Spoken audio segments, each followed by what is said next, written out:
नमस्कार, मी अनिल देशपांडे आणि आपण पाहतात चॅनल जर्नलिस्ट अनिल देशपांडे. आज 1 ऑगस्ट लोकमान्य बाळ गंगाधर टिळक यांची पुण्यतिथी, तर लोकशाहीर अण्णाभाऊ साठे यांची जयंती. या निमित्तानं या दोन्ही महापुरुषांना प्रथमतः अभिवादन. दरवर्षी येणारा 1 ऑगस्ट मला भूतकाळात घेऊन जातो आणि इयत्ता 5वी मधला 1 ऑगस्टची लोकमान्य टिळकांच्या पुण्यतिथी निमित्तानं झालेला तो कार्यक्रमचा प्रसंग आजही मला काल घडल्याचा आज असल्यासारखा वाटतो. 1ली ते 4थीपर्यंतचं माझं शिक्षण राहुरी नगरपालिकेच्या मराठी शाळेमध्ये मराठी माध्यमातून झालं आणि जून महिन्यामध्ये मी त्यावेळेसच्या विद्यामंदिर प्रशालेत आणि आत्ताच्या कैलासवासी ल.रा. बेहानी विद्यामंदिर प्रशालेमध्ये प्रवेश घेतला होता. नेहमीप्रमाणे ऑगस्ट महिन्याच्या आधी 15 जुलैच्या आसपास शाळेत वर्ग शिक्षकांनी एक सूचना फिरवली होती. ज्यांना 1 ऑगस्टच्या दिवशी भाषणात सहभागी व्हायचं असेल त्यांनी आपली नावं क्लास टीचरकडे वर्ग शिक्षकांकडे देण्याविषयी सांगितलं होतं. भाषण आणि याविषयी फारसं काही गंध नसणारा मी माझं नाव पहिल्या टप्प्यात दिलंच नाही. घरी गेल्यावर नेहमीप्रमाणे शाळेत काय झालं हे सांगताना आज शाळेत अशी सूचना आली होती आणि मी काही माझं नाव दिलं नाही असं ज्यावेळेस मी आईला सांगितलं तेव्हा माझी आई मला म्हणाली, तू का नाही नाव दिलंस? मी म्हटलं मला भाषण वगैरे काही येत नाही, मी आजपर्यंत कधी भाषणही केलेलं नाही. तर तिने मला सांगितलं, थोडासा दमच दिला तिच्या भाषेत, उद्या क्लास टीचरकडे नाव देऊन टाक, बाकीचं आपण पाहू काय करायचं ते. मग तिच्या आग्रहाखातर मी नाव वर्ग शिक्षकांकडे देऊन टाकलं. दुसऱ्या दिवशी आमच्यासमोर एक राजू, ज्याला मी राजू म्हणायचो, राजू दादा म्हणायचो, राजेंद्र महाजन हे कुटुंब राहत होतं. त्या राजू दादाकडे तिने मला पाठवलं. तो 7वीत होता त्यावेळेस आणि आईने मला सांगितलं की त्याला जाऊन सांग की असं असं मी पाठवलंय आणि असं लोकमान्य टिळकांच्या निमित्तानं मला भाषण करायचं आहे, तर मला 1 पानाचं भाषण लिहून दे. मी त्याच्याकडे गेलो आणि मी त्याला भाषण लिहून देण्यास मागितलं. लिहून दे असं म्हणालो. तो म्हणाला आज नाही उद्या देतो. त्यानं मला 1 पानाचं भाषण लिहून दिलं. साधारण 25-30 ओळी ते होतं. दुसऱ्या दिवसापासनं आईने मला फरमान काढलं, हे सगळं पहिल्या शब्दापासनं ते शेवटच्या शब्दापर्यंत तू पाठ करायला सुरुवात कर. आणि 3-4 दिवसानंतरचं पाठांतर झाल्यानंतर तिने मला त्याचा सराव करून घेतला. 2दा-3दा घरी मला ते माझं पाठांतर व्यवस्थित झालं की नाही याची सराव करून घेतला आणि 1 ऑगस्टला तो दिवस उजाडला.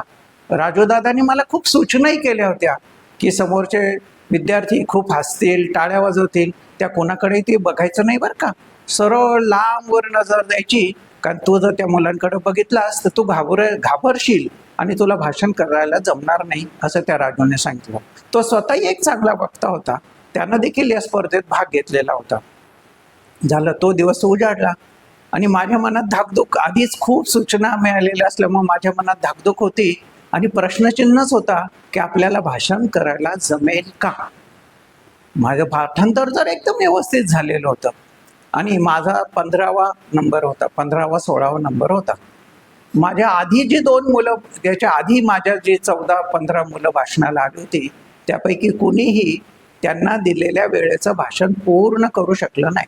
प्रत्येकजण अर्धवट भाषण सोडून व्यासपीठ सोडून निघून गेलेले होते आणि मुलं, माझ्या आधीची 2 मुलं तर अक्षरशः भाषण तिथे स्टेजवर आली माईक समोर आणि भाषण पूर्ण विसरून गेली आणि काहीच बोलता येत नाही म्हणून चक्क मोठमोठ्यांना रडायला लागले.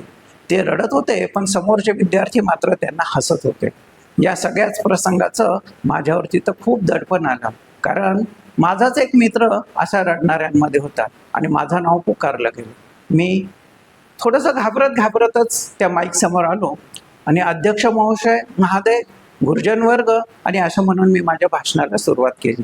मला सांगायला आपल्याला आश्चर्य वाटेल, म्हणजे सांगावंसं वाटतं की त्यावेळेस इयत्ता 5वी मध्ये मी खूप बोबडं बोलत होतो आणि माझं ते बोबडं बोलणं ऐकून समोरचा जवळजवळ त्यावेळेस विद्यार्थ्यांची संख्या 1000-1500च्या आसपास होती आणि ते सगळे मुलं खो खो खो खो करून हसायला लागले, काही जण टाळ्या वाजवायला लागले. पण मला राजू दादांनी आणि आईने दिलेली सूचना माझ्या डोळ्यासमोर होती. त्या सूचनेचं मी तंतोतंत पालन केलं आणि जे समोर एकटक नजर लावून माझं भाषण जे पहिल्या शब्दापासून सुरुवात केलं ते सगळं खडाखड खडाखड खडाखड म्हणून दाखवलं. आणि मला शेवटचं भाषणाचा तो समारोप मला या सम हेच म्हणजे असा मोहरा झाला नाही पुढे न होणार, लोकमान्य बाळ टिळक हे नाव गरजत राहणार. आणि माझं भाषण आपण सगळ्यांनी शांतपणे ऐकून घेतलं म्हणून मी आभार मानलो आणि मी माझ्या जागेवर जाऊन बसायला लागलो. तर टाळ्यांचा हे कडकडाट आणि संपूर्ण भाषणभर माझ्या त्या बोबड्या बोलांना विद्यार्थी खूप मोठ्या प्रमाणावर हसत होते, मध्येच टाळ्याही वाजवत होते.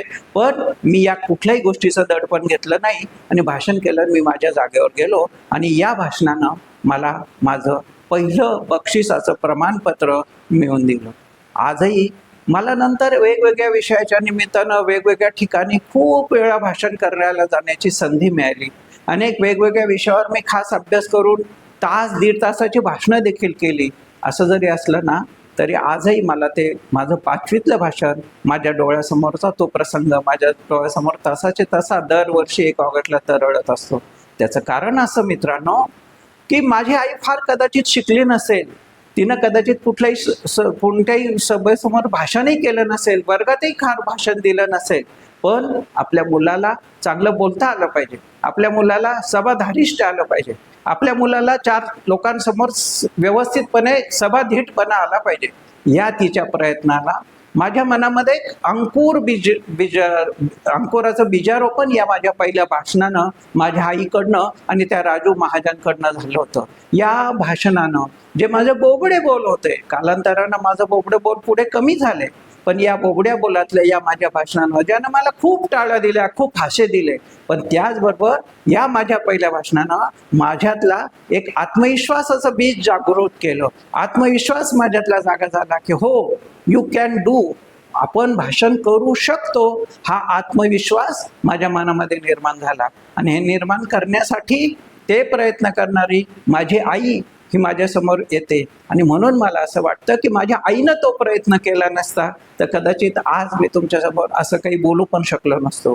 म्हणून दरवर्षी येणारा 1 ऑगस्ट मला त्या माझ्या भाषणाची, त्या राजू महाजनची आणि माझ्या आईची मला आठवण करून देतो की ज्या या सगळ्यांच्या प्रयत्नानं माझ्या मनातला आत्मविश्वास जागा झाला आणि आपण बोलू शकतो, सभाधीटपणा येऊ शकतो, हा माझ्यातला आत्मविश्वास माझ्यातला जागा झाला. म्हणून लोकमान्य टिळक पुण्यतिथी आणि माझं भाषण हे मला आजही तो प्रसंग जणू काही कालच घडल्यासारखा वाटतो. त्यामुळं दरवर्षी येणारा ऑगस्ट मला माझ्या इयत्ता 5वीतल्या पहिल्या भाषणाची आठवण करून देतो, ज्यानं माझ्यातला आत्मविश्वास जागा केला. त्या माझ्या डोळ्यासमोर हा आत्मविश्वास जागृत करणारी माझी आई या भाषणात माझ्या मागे खंबीरपणे उभी राहिली, तिचे प्रयत्न खंबीरपणे उभे राहिले, म्हणून आज मी पुढे बोलता झालो. माझ्या या पहिल्या भाषणाची गोष्ट आपल्याला देखील नक्कीच आवडली असेल. मित्रांनो, आपण माझं चॅनल लाईक करा, शेअर करा आणि सबस्क्राईब करा. नमस्कार.